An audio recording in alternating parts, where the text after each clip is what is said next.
Hey now, so in September I flew back to Seattle for one of my best friend's weddings. Since it was a short trip, I decided to travel light and just enjoy myself, so I actually didn't pack any of my camera gear. But while I was there on the big day, I decided that I did actually want to put together a little wedding video for them. So I decided to challenge myself and shoot the entire thing on my phone.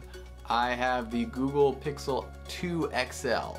And it's pretty good. It's already a couple years old at this point, but it's fine because it's my phone and I love it, and the camera still works really great. It's not the best in low lighting situations, but it manages to get the job done, and I think I did pretty well. I shot everything using the phone's regular camera app or Filmic Pro. Filmic Pro is not sponsoring this video in any way, it's just something I wanted to mention because I use it a lot and it works really well. So if you're tired of hearing me talk and you just want to get to the video already, go ahead and click right here on my face. I'll hold. Right there.